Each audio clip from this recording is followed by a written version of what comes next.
Surely, Sarah, you would understand that marriage being the important institution it is, that there are things you might want to get out of your way, certain boxes you might want to tick off before you take the plunge. Yes. I don't know. Have you given any thought to what those might be for you? Yes. Oh, my goodness. There are many. Number one, religious compatibility. That's very important. 2, HIV and STD status. Absolutely very important. I know of someone who was married to somebody and she didn't know her husband infected her with HIV. So every time she was sick, he used to take her to his doctor and they always gave her negative results. Imagine that. So it's important for you to check and know and also have your own doctor check you.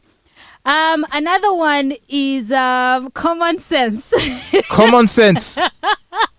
Here's the funny thing, and this is why these checklists become a bit weird. I mean, on the face of it, it makes sense that you might want to ensure that there's full compatibility and that the other person ticks all of the boxes.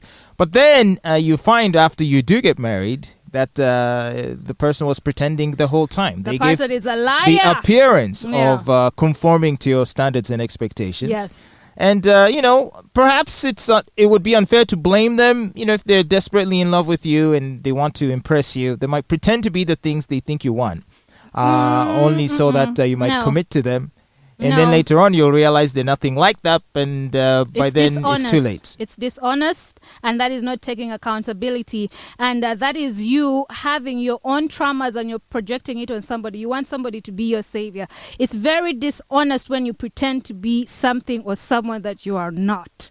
Well, women are the queen of pretending to be what they are not. No, that's not true, Fatboy. They're the best. Stop pointing fingers. It's very easy to blame the other person and not blame yourself or, take accountability for the role that you have played in messing up your own damn relationship. I feel like the things that are most important when it comes to a man's suitability for a spouse, these are things you can gauge before you do get married. Like so what? if you've been in a relationship for let's say 2 years at most, or at a minimum. By then, surely you know enough about him in terms of how he conducts himself around others, whether or not he might be a womanizer, if that matters to you, whether or not he's financially responsible. I feel like all these things you can see before, and I'm not sure that those are the kinds of things that typically change. The things that change in a man's behavior is the degree to which he tolerates you.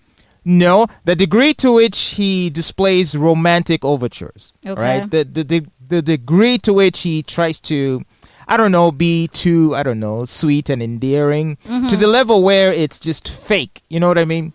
In other words, he's bribing you. Yes. And to win you over. When I'm in that situation and I meet, if someone's also trying to impress me, I can tell that, they're just not being themselves. I can tell that they're going the extra mile. And the thing is, I know as they're going the extra mile, I know it's not sustainable. So in my head, I'm thinking, let me enjoy it while it lasts, while it's coming. While all the goodness is coming, let me enjoy it. And then eventually, as expected, it'll all cease. You see, this is the thing. I wish people would just take the time to understand what is important to their partner. Okay, understand your partner's love language. When you understand their love language, then you don't have to do all these extra things, because in the beginning you're doing everything. You're buying them gifts, you're spending time with them, you're calling them, you're having sex with them, you're doing all these things. And yet if you narrow it down, because we all have that one specific thing that makes us feel loved. So if you narrow it down and understand that my partner just likes words of affirmation.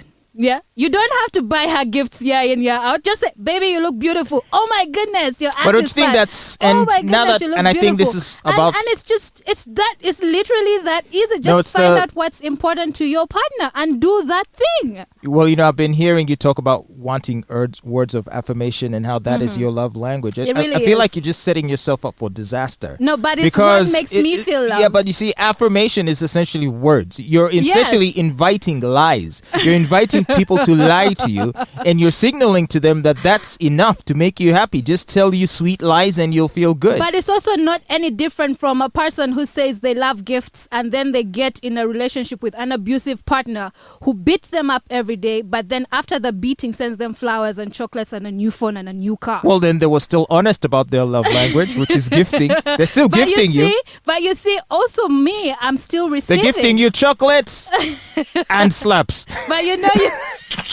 You can't eat chocolate without teeth now, can you? By the way, today is International Chocolate Day. So if you have someone you love in your life, please send them a box of chocolates. I'm sure they'll appreciate it very much. Absolutely.